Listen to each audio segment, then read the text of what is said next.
You have to listen to somebody's life.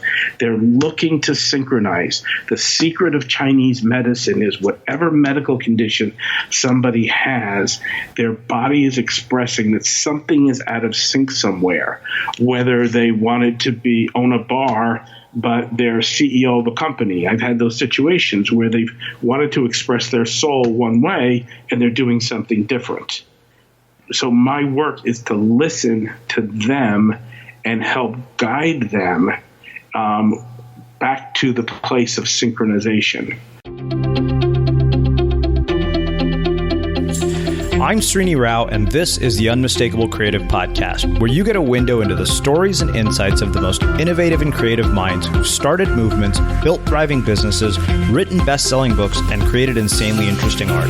For more, check out our 500-episode archive at unmistakablecreative.com. Jeff, welcome to the Unmistakable Creative. Thanks so much for taking the time to join us.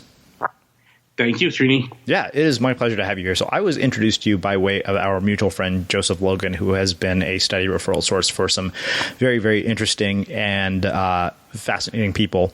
And when he mentioned your name to me and what you did, I was immediately intrigued. But before we get into your work, given that you just told me before we hit record here that you had 3 brothers, I was going to start by asking you, what birth order were you, and what impact did your birth order end up having on the choices that you've made with your life and your career? Wow, that's an interesting question to start out with. Depends on how you want me to answer that question. I was the third of the planned children. And then I had a younger brother, 6 years younger. Basically, I think as a third child, you really have to work very hard in your position in the family. But not only that, but you'll take whatever you get, right? If you have 2 older brothers and, everybody's eating, you just take whatever you get. Mm-hmm. So you make the best, in my situation, out of whatever is left on the table, I'll call it, in any situation in life. So I think it makes you very resilient, if you ask the question. Yeah. You developed resilience as a kid, it sounded like. And what advice would you give to parents about developing resilience in their kids, having been in the position, especially if their kids are not necessarily, one of 3 or one of 4? Okay. You're jumping right into it, aren't you, Srini? Okay. You don't pull any punches, do you? You go Not right really. for it. Okay. Let me give you a little bit more of my background so you understand where the resilience came from. Yeah. My father worked for IBM, which in those days stood for I've Been Moved. Uh-huh. So I don't know if you ever heard that old joke, but we moved a lot as children. So I was put in many, many different situations that caused me to be resilient. Okay. So if anything, if you're asking that question, I think parents need to put their children into situations which cause them to have to think and to be, how can I put it, the leader. I'll give you a perfect example. My daughter and I one time, my older daughter, Tess, and I went to New York City one time, and I pretended like I didn't know the subway system at all. And she said, "Dad, what's wrong with you?" And she took me all around New York City. And at the end of the day, I said to her, "You know what? I would have done one thing differently." And I told her how I would have done it differently. And she just looked at me and said, "Dad." So as a parent, you want to put your children in situations that they can handle so that then they learn pride, how to do things, how to think for themselves. And again, where you always have their back. So I think that's, one thing to do. But then again, Serena, you have to look at the child. You have to look at the person. It's what I do in the practice that I do is you have to listen to them and who they are as a person and what they can handle. So it's it's not that simple of a question to answer, but you have to understand the person that you're dealing with, the child, what they're capable of, how to support that capability, push them a little bit further, but have their back so that you can move them forward. You mentioned that you moved a lot, and I'm wondering, one, what were the ages that you moved at? And two, what impact did all those moves have on your social relationships with people? I think I understand that I moved my first move when I was 6 weeks old. One house I heard, then we moved multiple times. I think it was 13 times before I was 15. What it did for me and my social as we got a little bit older, the biggest move I'll say is when we moved to Great Britain when I was 15. And for me, I was a musician. So I had an out. I had a way to, A, be by myself so I could be less social, but at the same time, B, be in an orchestra where I'd be more social. So it's not something that I can share with anybody else on a process, giving anybody advice, but that's simply what happened to me.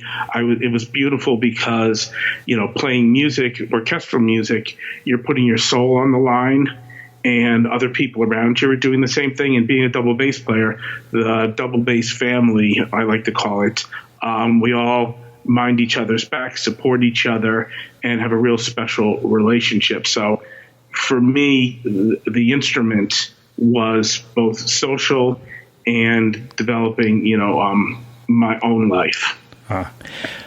What did playing an instrument teach you about performance, practice, and achievement? Everything, Serini, is about finding that effortlessness inside of yourself. If you look at any great performer, the theme of everything that I do is based upon finding where somebody is out of sync or finding where somebody's effortless. Let me give you a perfect example. I played on Broadway in Les Miserables in New York City. And what's fascinating is you've got 35 musicians, depending on 50 musicians, and they're all playing together, right? But every night there's somebody new. There's some sub in there, whatever, and who's never played before.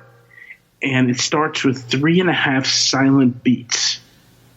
So the idea simply is that there's effortlessness, and that's in the highest level of performing. There's synchronization that happens in the highest level performing at every moment. So think about 35 musicians. 5 people are new. They've never played together before. 3.5 beats of silence, and then that first note happens. One person's blowing on a trombone, another one's playing a note on a keyboard, another one's pulling a string on a violin. And if you're 1/100th of a second fast or 100th of a second slow, you sound like an idiot and you're not brought back. So that high level of achievement and performance is absolutely, how do I put it, expressed in music at every second. Yeah, well, having been a musician in high school, I can relate to that entire experience. Cool. So you get it. And then you transcend to another place of making people cry and making people laugh and making people feel things with a group of you. And some people are blowing on a piece of metal. Some people are drawing a horsehair across a piece of metal with some wood around it. And some people are playing this thing that's electronic, but all their brains are connected in a really special way. And, usually in performing arts, also their hearts. Mm-hmm. Do you still play? I'm thinking about it. I keep getting offers. Yeah. That's all I can say. Okay. Yeah. So how did you get to the point of doing the work that you do today, and what is the work that you do today with organizations and individuals? How did I get there? I'll give you So I told you that I went to England, and within a few months, I was 15 years old. Within a few months, I was made principal of the Hampshire County Youth Orchestra. And then, music is what I had when I left the United States. Music is what I had when I went back to the United States a couple of years later.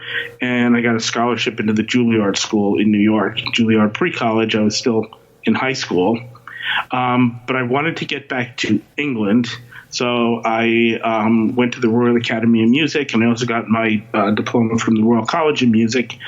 Then I was lucky to meet the greatest player in the world, if you look in the history books.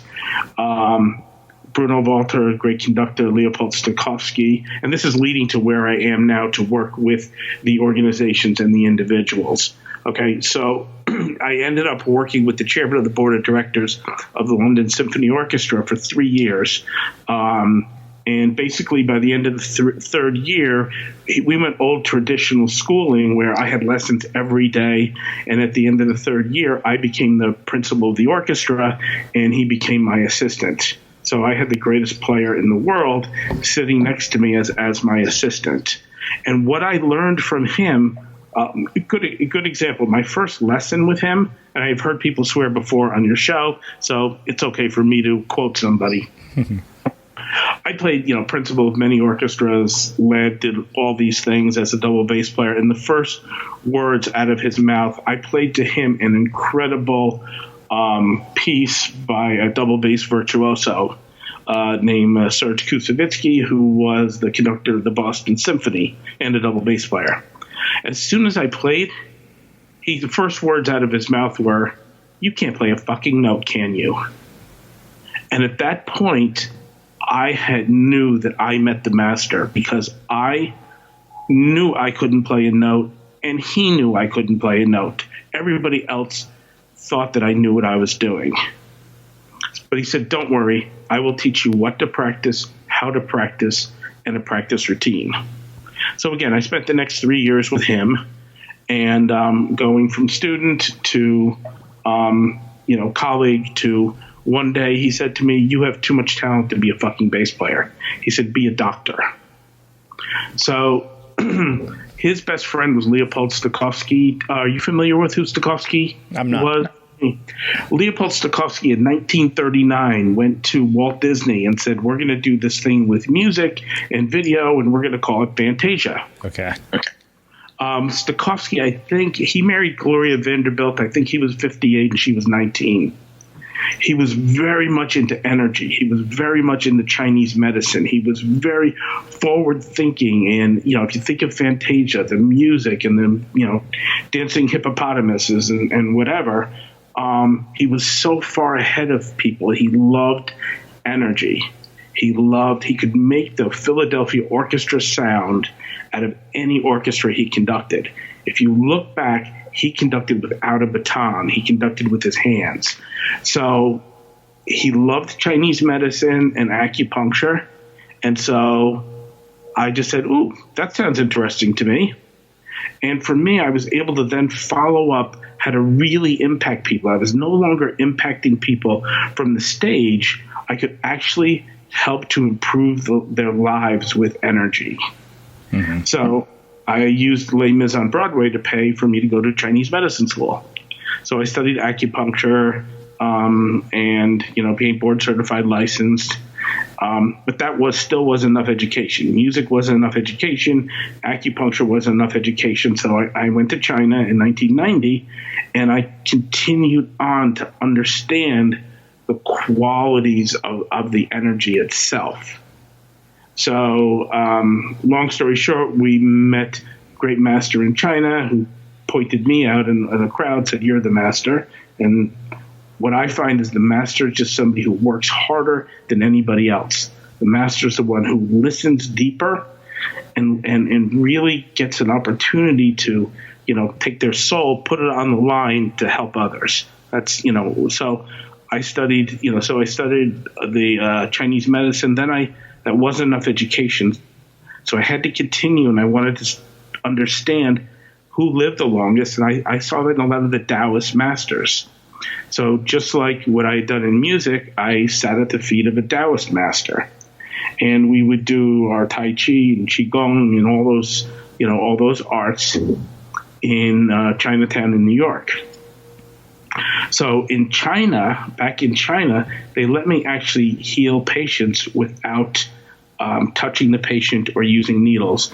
It was called medical Qigong in this country, but it was called Fa Gong in China. So they laughed at me. They said American, and then they tested me, and then they allowed me to teach, or not to teach, but to actually treat doctors in the hospitals in China, and that's back in 1990. So again, I still didn't have enough education, I felt, and so my Taoist Tai Chi teacher said that Shaolin Kung Fu was no good. So I went to study that for the last 17 years. So my path of these things were to find out what I'm doing now, which is you have to listen to somebody's life. They're looking to synchronize. The secret of Chinese medicine is whatever medical condition somebody has, their body is expressing that something is out of sync somewhere, whether they wanted to own a bar but they're CEO of a company. I've had those situations where they've wanted to express their soul one way and they're doing something different. So my work is to listen to them and help guide them back to the place of synchronization. So what was interesting is that if you look at the essence of music in everybody performing exactly at the same split second, that's part of synchronization.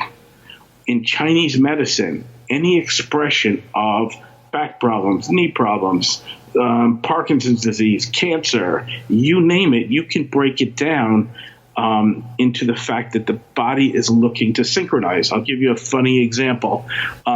In this path, I got to work with Dr. Oz in the OR. His staff, this is around 2002, somebody brought me into the hospital to see if we could prove that energy works. I always wanted to test it scientifically, so we got an opportunity to put the sensors on the brain, EEGs, and they were laughing because they knew nothing would happen. And within a split second, we had the brain go from alpha into theta, and we did it 6 times. And there were a group of people there who were there to shut me down and said, do you know how many rules you broke? Do you know how you got in here? You broke so many rules to get in here, da-da-da-da-da-da. So let's just give it a try. Then they saw the results, and that was Dr. Oz's staff. And one thing led to another. They became friends and patients. And then I got to work with Dr. Oz in the OR, healing patients. This is many years ago when he was doing open heart surgery. And then one day a reporter came in, and long story short, we went to, after we'd seen the first surgery, we went and were watching a heart transplant, and Dr. Oz had a great idea. He said, put on gloves. And we all put on gloves. And he was showing us the heart. And he said, I think this is where the soul resides, in the center of the heart. It was, great. He was always a wonderful teacher. He's always been wonderful to me. So he handed the heart to the reporter. The reporter handed the heart to the Reiki master. And then they handed it to me. And it turned back to its normal color and started to beat. Now, they call it twitching in the article that they wrote about it, but it was fascinating to watch as I synchronized my body, the heart, because the heart pacemaker cells are designed to synchronize, they started to beat again. So the work that I do is to listen to where somebody's life is out of sync. Another funny story was one of the groups that I worked with over the years is a training program for Tier 1 military, like the Navy SEALs. So many of the guys would, have gone into the military and they've gone to become SEALs, et cetera, et cetera. So one time the trainer, and my daughter was watching, he had a bunch of them jump me. And they tried to take me down, and all I did was stay in the flow of synchronization. While I was in the flow of synchronization, I was realizing I'm probably going to get my back broken. I'll probably never be able to feed my family again. I'd be in the hospital. But in fact, I never did. I just kept staying in the flow of the energy, in the synchronization process. And they weren't able to take me down, and they still laugh about it now. You had about 6 Marines or Navy SEAL guys trying to take me down, and they couldn't because I just stayed in sync. So all that background and everything I told you, what I do now is I simply listen to what's out of sync in somebody's life, whether it's an organization or whether, a person. In a way, we're all an organization, how our bodies function. Mm-hmm. And what you do, what my bass teacher taught me, he said, you can't play a note, but I'm going to teach you what to practice, how to practice, and give you a practice routine. And then when I looked at the Kung Fu teachers I worked with, the Tai Chi, Qigong teachers, everybody that I worked with, they didn't know it. They couldn't articulate it. They couldn't tell you what to do with it. So, but they all had that. So the idea, and again, what I'm doing is I look at what's the criteria for what is somebody trying to achieve in their life. Is it a goal that they're trying, what goal are they trying to achieve? Is it health? Is it sports and fitness? So whatever it is, you can see, is it a physical thing that's out of sync? Is it a emotional thing that's out of sync? What is it inside of them that they're looking for? And that's basically what I do. And I have CEOs work with me. I've worked with golfers who are 80 years old, show them where the synchronization is, and then they play on the team with the 40-year-olds. So I don't know about you, but vacuuming is not one of those things that I ever look forward to doing. But as you know, your environment has a huge impact on your creativity. So I still like it to be clean wherever I'm living and working.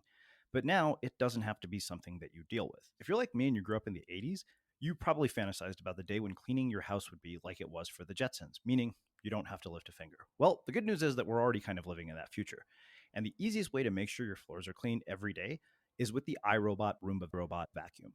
It cleans up after itself. The Clean Base automatic dirt disposal takes convenience to a new level, automatically empties its own bin into an allergen lock bag that holds 60 days of debris and traps 99% of pollen, mold, and dust mites, so you can forget about vacuuming for months at a time.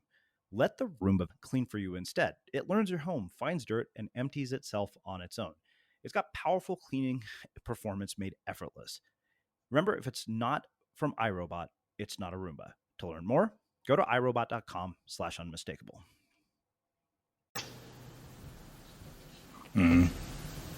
So did that answer your question about? And it raises a lot of other questions. Okay.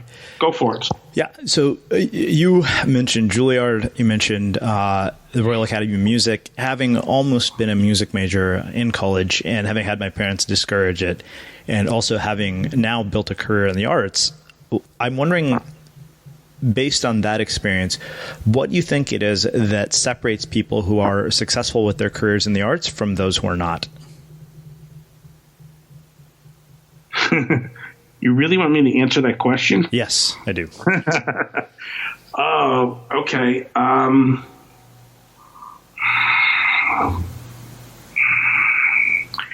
All of my friends in the arts, and I don't care what art it is, but let's just talk about music first, and then we can talk about parenting as an art.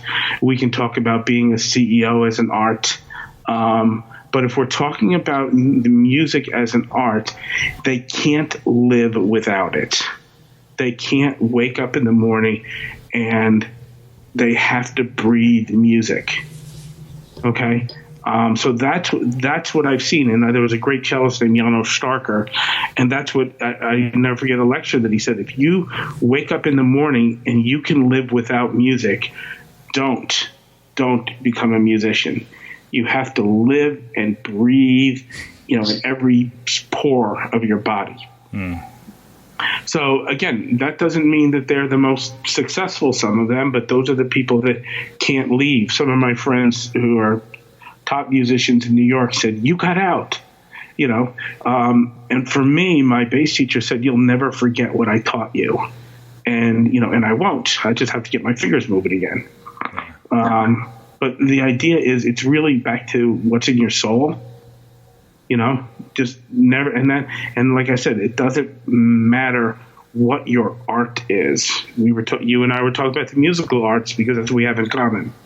But essentially whatever your art is, and it should be the same, I see it all the time in parents, their art is their children, It's funny because I wake up and the first thing I do every morning is I write, and it's almost pathological at this point. I can't not do it. Yes. You know where I've seen it? One of the ways I just want to share with you, Srini, I've seen it in mothers whose children have Lyme's disease. They come to me and they're just so desperate because, they've tried and you just listen to their stories and what they've done and what they've sacrificed, for their child. Your child right now is writing at the moment because then you can communicate to all of us, what's in your heart. You find different people to communicate, in my opinion, to make the planet a better place.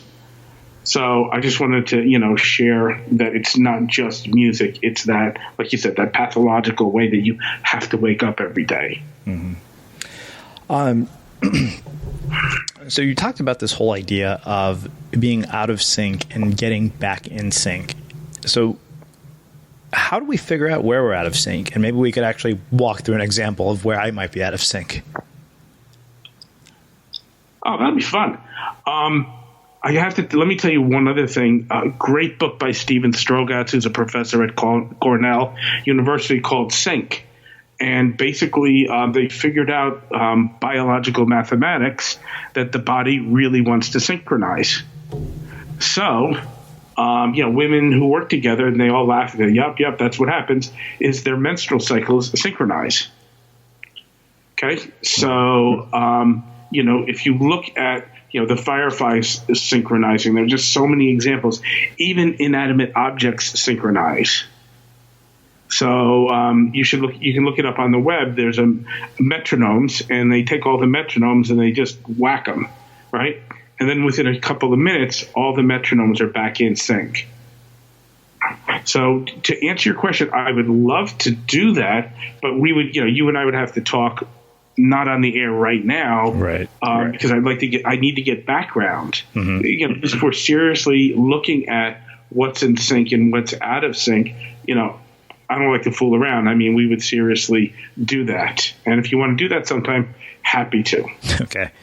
What can we do? I mean, what can people do in their lives to figure out where they might be out of sync? I'm just about to launch that information. But basically, I think underneath it all, you kind of already do. You recognize what's in sync and what's out of sync. In other words, as one of your guests talked about, what's in flow, what's flowing in your life. Uh-huh. When something's flowing and it's easy, and biological mathematics, the equation is 0. When it's effortless, then that's what's in sync. What's out of sync, and again, mainly the people that come to me are coming to me with a medical condition. And they're taking, their supplements and their herbs and all those other, wonderful things to support the body. What I'm looking at is what's out of sync in the body so that all those supplements and things can work. Okay? Mm-hmm. So the idea is we really have to look at, everybody should look at, what am I doing? Just be honest with yourself. What am I practicing?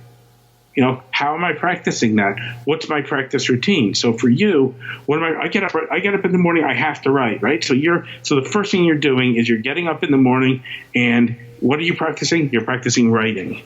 How are you practicing it? You and I could go through, what that looks like. Yeah. And then what's your routine? Well, I work on my, sentence structure for 15 minutes, and then I do this and I do that. Now somebody else gets up in the morning and doesn't do any of that. So what are they practicing? They're practicing not writing, right? They're practicing not how to practice. They're practicing not a routine.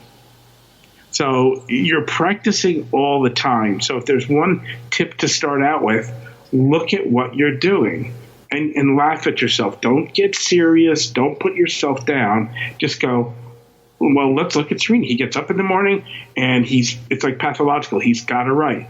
What a wonderful way to start the morning. Okay, and this is how he's practicing. He's got his routine. Somebody else is that same amount of time is snoring or not doing anything with that same time. So we got to look at ourselves. They're practicing not doing anything while you're practicing doing something that is, making the world a better place. Mm-hmm. And I would say, so that's the first step. Okay. What's the next one? Next one for me, in my opinion, is finding a teacher, finding somebody who will be honest with you.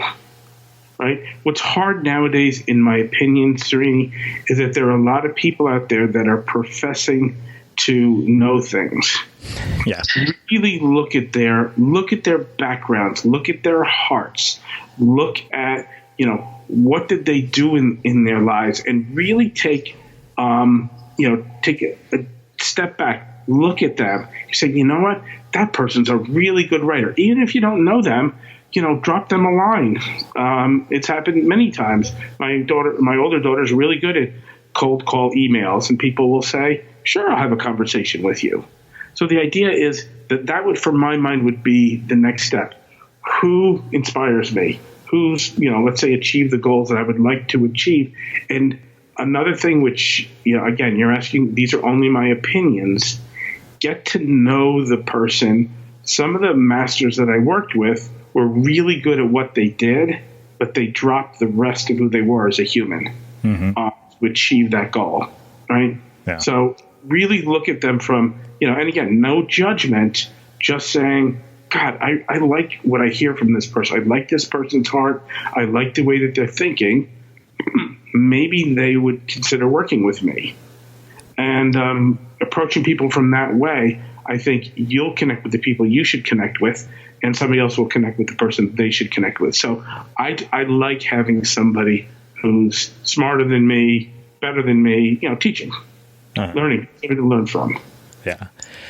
It's interesting you brought up the idea that there are a lot of people who profess to know things. I think that is a sort of the blessing and curse of having technology that allows you to communicate with everybody and anybody with very few barriers in the way. Well, let's only because of Joseph Logan am I talking with you. Joseph is an incredible human being. I love Joseph. If you look, I've never done an interview before, Srini, and Joseph said to talk to you. The masters that I've worked with were always too busy trying to get better, whether it's kung fu, whether it's music. So be really careful because they were too busy to market. They were too busy to talk about themselves. They were always trying to make themselves better in their craft. Okay, so and like you said, the media, the social media allows anybody to say, "Oh, I'm a master," and that's why I said the only reason I'm talking. You're my first coming on and starting to get people to realize when somebody says they're a master, really, really look. There was a great martial artist in New York City named Mr. Chan. And Mr. Chan always said to me, don't you ever call me master, because master means you're dead. So for him, while you're still a student, while we're still alive, we're still students. Mm-hmm. Other people have a different tact, but I'm just giving you one traditionalist. He's Master Chan now because he left the planet. But while we're still students, that was his way of looking at it. I don't remember where I wrote it, but I said somewhere that to be a eternal master, you have to be to be a master, you have to be an eternal student. Yes, those are the number ones. That's why they don't have. Oftentimes, they don't have time to market and talk about themselves. So we have to talk about the art. We have to talk about the value of what you're bringing to the planet. What are you doing to make the planet a better place? For me, it's synchronization, finding out how I can help Srini to be better at being Srini, if I can, right? And be in service to that. To my mind, that's what the masters do. They don't talk about how wonderful they are. Mm-hmm. So those are, again, my opinions. Yeah. I want to spend a bit more time talking about this idea of energy, mainly because it's one of those things that I was incredibly skeptical about until I myself started to see an energy healer, and something that I had been mentally struggling with for the better part of 3 years finally stopped after the first session I did with her. And I was actually sold at that point on the power of the work that she did. Up until that point, I thought it was a lot of New Age nonsense. And so I'm wondering, one, how we get a sense for what our energy is doing, how we go about changing it, how we also gauge where other people's energy is at. Wow. I love the question. All right. So first of all, be really careful. I love being skeptical. Skeptical is very important to start out with, because there are a lot of people out there, especially in the energy world, who are professing to know things that they just don't know. Fortunately, I just want to start. I always like to go to tradition of, like in acupuncture, we had you have to be board certified. You have to go through, rigorous examination. Same thing in music, same thing in law, same thing in medicine, same thing in, so many things. And then you can become an energy master in a couple of weekends without any of this, rigorous training. So I will explain that first, but I want you to really, again, take a step back and ask people, find out who they are and see if they're really qualified to do the energy work. Now, I'm probably the biggest skeptic myself, so that's why years ago I went to Columbia Presbyterian Hospital. I had things measured. We did, again, more EEGs. We saw people go into Delta. Favorite line that people always use with me, a great strength trainer named Charles Poliquin. First thing he said to me is, your shit doesn't work. Didn't say hello, how are you, nice to meet you. He just said, your shit doesn't work. And he said, there's only one thing I will believe in this energy that you do, and it's the grip test, because you cannot improve somebody's grip you need time to do that. We got 20% in less than 10 minutes. So we then tried with NFL play. So there's some hard things that you can do with energy of just results. Things that I did were strength training results with professional athletes and things. Mm-hmm. The subtle things of energy is a very deep question. Let me try to explain it to you so that we have. So what I've done is I've created what to practice, how to practice, and a practice routine. The way you do it from a physical sense, energy flows physically very specifically in the body. I think the greatest proponents of that type of power energy is in martial arts and fighting. The problem with that is that there's also a harshness to the energy that comes when you're doing that. That's one of the funniest things, Serini, is that I found is that the fighters are the sweetest people. They're so nice and so soft, because when you train in the fighting arts, you realize how precious the human body is. So when we work with energy in martial arts, it's one side of the coin. When you have that knowledge, it goes back to you work very softly with people's energies once you have that knowledge of the fighting arts. So it's really kind of cool. The healer must know how to kill in the old days, is what they said. The quality of the energy is developed through, as far as I'm concerned, through practice. So we can talk about the lung energy, right? If somebody's always breathing shallow, then you can notice how the lung energy is weak. If they're breathing shallow, the lung energy also comes down to, should be brought down to the kidneys, where the kidney energy actually pulls in that lung energy after you've kind of drawn in the breath. So somebody with back problems, it might be kidney deficiency from their not breathing properly. So to define that, it would take us. I'd have to show you with charts and exercises. It's hard to put it into words. Mm-hmm. A perfect example is you and I can talk all day about playing. What was your instrument? The tuba. The tuba, right? So we talk all day about playing the tuba, but we can read every book on playing the tuba. We can philosophize about the tuba, but it's like, but shut up and play the tuba, and then we can start to correct it, right?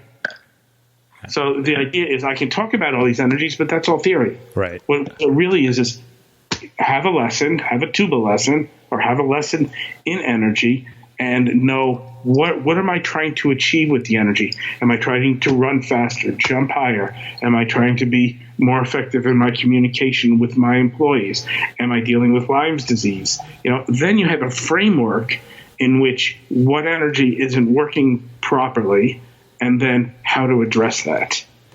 So I'm sorry I may not have addressed the question the way that you want to, but I can't until I hear you play the tuba. Right. I can't give that you're standing on your head. Yeah. And it can't be done that way. So again, my opinion. No worries. What changes do people see in the results in their lives? I think there are two areas that are of particular interest to me. One is career achievement and money, and what impact energy has on that, because I can't tell you the number of books that I've read on the subject of money that often talk about money as energy. And I'm wondering what impact energy has on those two areas of our lives. Again, I can only talk from my eyes. Back to my skepticalness, some people, so I see that as marketing sometimes. So we have to be really, but if you buy my book about how energy impacts money, then I'm making money, right? So we have to this is really careful territory for me. So let's talk about it. If your energy is flowing properly and you're doing things which are creating good energy, I think you're going to attract more money. You're going to, if you're dealing with a medical condition, it's drawing you down. If you correct your energy and your body is doing better, you can be a clearer thinker. You can spend more time at what people would call work, but if you're doing what you enjoy, we're going to call playtime. So whatever you're doing, if your energy is powerful, is free flowing, if your soul is in alignment with what you're doing, that's effortless power. That's energy that's happening all the time. So of course, that's going to translate into dollars. But the dollars are only a byproduct of you being fully who you are on the planet. So I guess what I was trying to say before is don't chase the dollars for energy. Be who you are as a human being. Be the best energy you can be. And the dollars, will automatically align with that. And I think in some of the books, I think that's kind of what they were saying. Mm-hmm. Wow.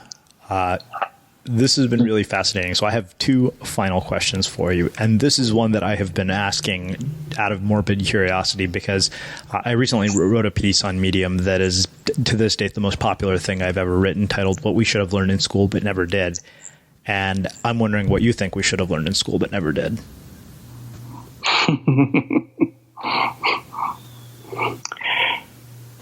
Can I start with a commercial? Yeah. Okay. The reason I met Joseph Logan was because of my older daughter, and that's her business. The things that she's bringing to the educational system is the answer to your question. Okay, so what she's bringing is, I'm going to say, the emotional intelligence and the way to really start to deal with the soul of children in school, and she's giving those tools to the teachers. So that's my daughter, Tessa Zimmerman. And she was the one who connected Joseph and myself. So if there's anything, I think she's on it, but basically what was missing was the empathy. And I think the teachers really wanted to give it, but they weren't given the tools and they weren't given for lack of a better term, the technology, the education. And I think what was missing and what is coming about really is that heart-to-heart connection between the teachers and the students. And that was the best thing that I saw happen for both of my daughters when they went to a school that the teachers were allowed to be heartfelt. Like a perfect example is when they were in the public school where we are, you're not allowed to touch anybody. You're not allowed to hug anybody. That's just, that was taboo. You get in trouble for that. The school they ended up going to, the owner of the school is like, you have to hug. We all have to, So you walk into school and the principal, the owner, comes right up to you and gives you a big hug. That kind of communication is vital to human beings caring for each other. So that aspect of education, I think, is what's needed.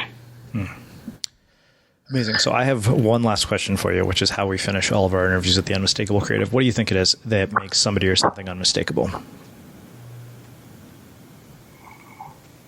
What is it that makes somebody unmistakable? Mm-hmm. Again, I think somebody who's living, who can look themselves in the mirror and is living in alignment with their soul, is saying, they get up in the morning. Like, I'll give an example, even though I don't know him very well, Srini, who gets up in the morning and has to write, right? Is pathological about it. He's living his soul. Then he takes that out to the world and he says, I have to find people to share the messages of certain people. So to my mind, if, that's what makes people who they are, right? Unmistakable. Being who you are, despite the fact that you played the tuba. That's, But, so that's really what it is, living who you are, sharing that to make the planet a better place. Yeah. That's unmistakable. Amazing. Where can people find out more about you and your work? As I talked about Masters before, I'm going to be coming out shortly, but there's jeffreyczimmerman.com. But I'm about to take this whole knowledge of synchronization, which I've done in various expressions of it, like with the SEAL candidates. It'll be coming out soon, but right now you can find me at jeffreyczimmerman.com, C as in Charlie. Awesome. And for everybody listening, we will wrap the show with that.